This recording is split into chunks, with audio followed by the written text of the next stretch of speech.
Bonjour Anne Chassensky. Bonjour. Bienvenue dans Smart Woman. Alors Anne, vous êtes une habituée des micros et de la presse, puisque vous avez souvent les honneurs des médias pour leur faire découvrir la verrerie de Biot et son fameux verre bullé, donc la bulle qui est l'imperfection de départ, devenue beauté par la grâce d'un geste artistique vieux de 3500 ans, vous m'avez dit, hein. Donc c'est quand même important. Alors Anne, ce sont vos parents qui ont racheté cette entreprise à la barre, donc c'était en 1973, si je me souviens bien, et qui lui ont redonné vie.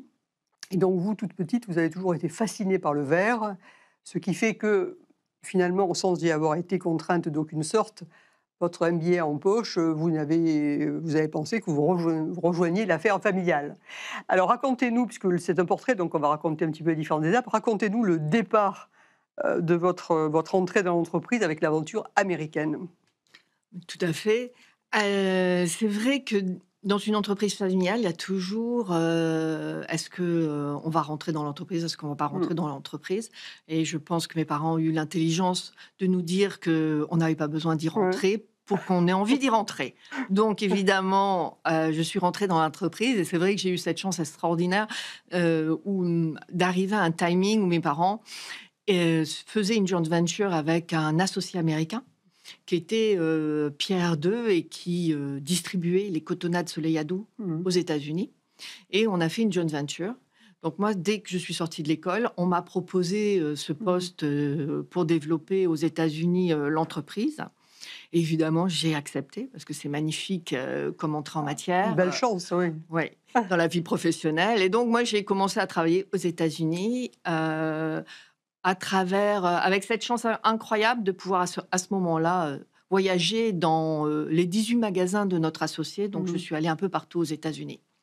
Et alors cet associé avait donc, ces magasins et vous alliez vous installer finalement le produit, verrerie, Absolument, ce que je devais faire, mmh. c'est, présenter le produit. Il avait des Mmh magasins mh. avec des antiquités françaises, avec, Mmh. des cotonnades et de l'art de la table avec du moustier et puis nous, la verrerie de Biot et donc j'allais dans chaque magasin, j'installais le display, j'expliquais au manager Mmh. qui était sur place, ce qu'était notre produit, pourquoi des bulles. Aux États-Unis, à l'époque, il y Oui. avait pas mal de verres mexicains, donc il Ouais. fallait pas le confondre et puis prêcher la bonne parole et Mmh. puis, faire en sorte qu'il s'approprie le produit. Oui, bien sûr.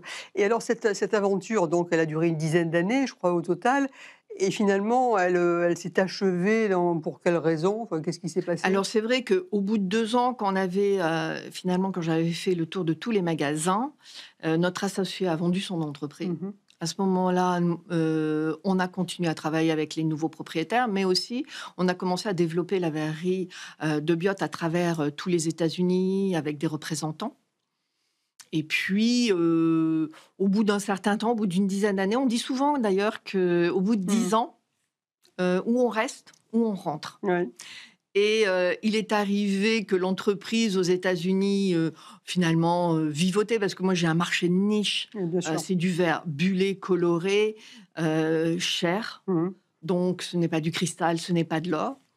Et il est arrivé, l'opportunité de se dire, en France, où mes parents m'ont dit, enfin maman m'a dit: «Ou je prends un directeur ou si tu veux rentrer» et j'ai pris la décision de rentrer. De rentrer à ce moment-là. Sachant que le Verbulé, néanmoins, bénéficie vous m'avez raconté que la promotion en était assurée au travers d'Américains célèbres, des acteurs. Oui, c'est pour cela finalement Ouais. qu'on a eu, ces opportunités Mmh. et cet associé américain qui est Ouais. venu nous chercher. Parce que finalement, du fait qu'on est sur la Côte d'Azur, nous, nos Mmh. premiers clients, c'est le festival, de Cannes Cannes. et donc c'est Lorraine Bacal, Grégory Peck, voilà, qui nous ont fait la promotion, qui étaient les influenceurs de Oui, l'époque bien sûr. et donc ils nous ont amenés avec eux dans leurs valises. Oui, oui. Oui, c'est quand même une belle histoire au départ, ça. Oui, Alors, bon, donc vous rentrez en France, donc on doit ça être dans les années 96, c'est ça? absolument. Et avec votre frère, puisque vous êtes tous les 2, vous avez à ce moment-là, encore plus investi dans le développement de l'entreprise et en 2000, vous en avez pris la codirection. C'est bien 2000 où vous Tout à avez fait, c'est à l'an ça? 2000. Alors à ce moment-là donc, quel était l'état quelle était la situation de l'entreprise? Quels étaient les défis que vous avez tous les 2 décidé de relever? Comment ça se passait? Alors c'est vrai que l'entreprise allait bien. Mmh.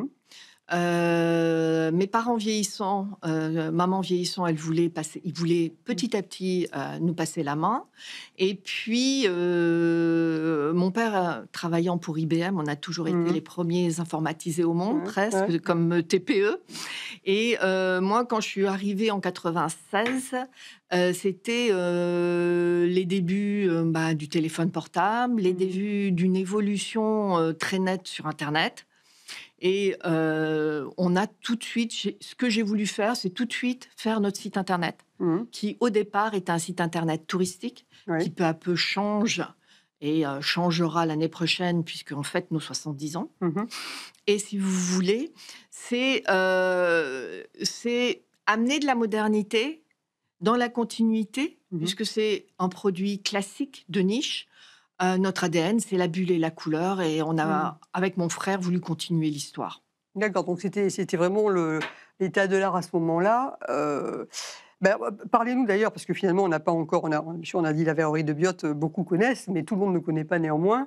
Donc donnez-nous là un petit peu la carte d'identité, c'est-à-dire, à la fois les grands chiffres, à la fois, l'activité, la répartition, puis parlez-nous du verre bien sûr aussi. Absolument. Écoutez, nous sommes une TPE Mmh mh. familiale. Mes parents ont racheté l'entreprise en 73. On la dirige avec mon frère depuis l'an 2000 et nous sommes spécialisés dans le verre bullé, c'est-à-dire notre ADN, nous, c'est la bulle et la couleur. Mmh. On a, inventé le verre bullé, puisque la bulle est Mmh mh. une erreur dans le verre, hein. Nous, on met du bicarbonate de soude et on a Mmh. autant de bulles que l'on veut. Et puis, on s'est ouvert au tourisme parce qu'on était sur la Côte d'Azur tout de suite, Mmh. donc on a inventé le tourisme industriel.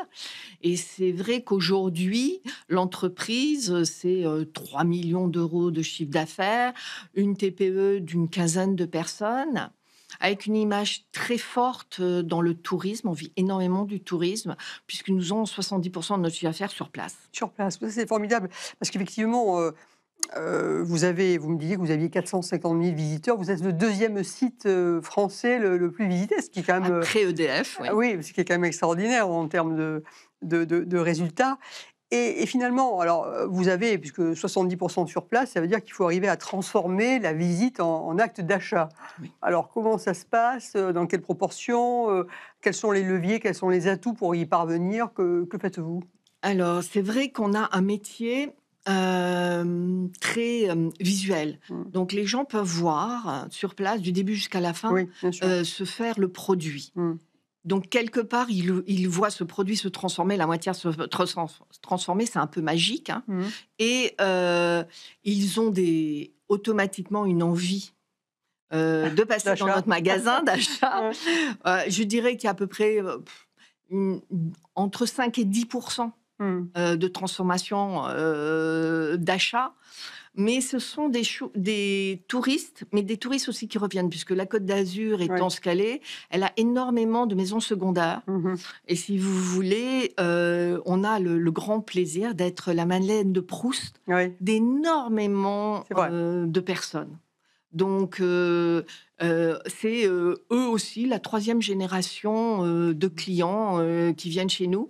Et c'est vrai qu'on entretient finalement cet ADN-là, cette envie pour les gens de nous retrouver sur leur table.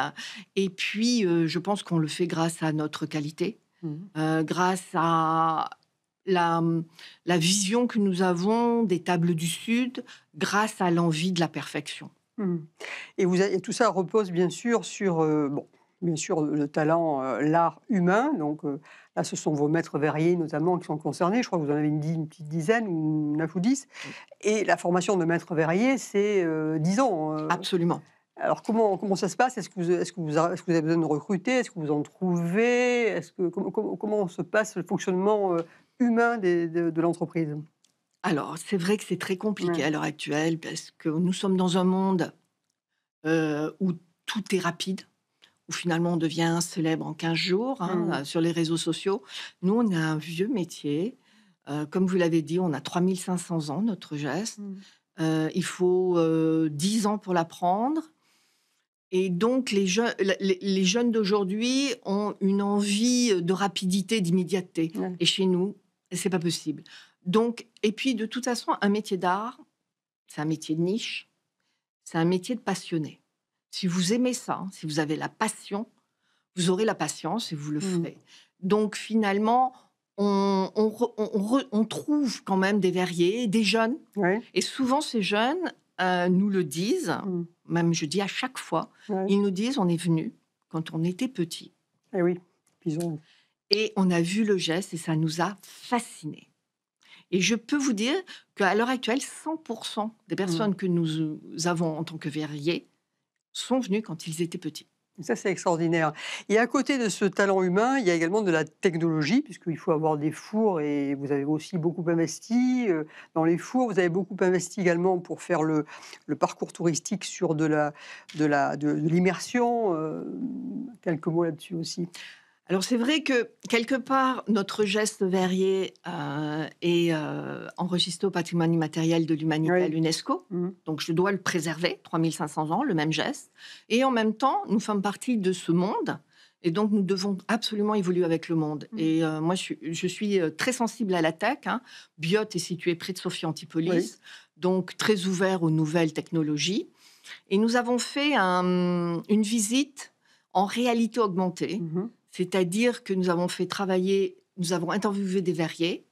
Vous pouvez venir, vous venez avec votre smartphone, vous venez avec vos écouteurs et vous mettez un avatar sur votre téléphone en même temps que vous avez la réalité de l'endroit.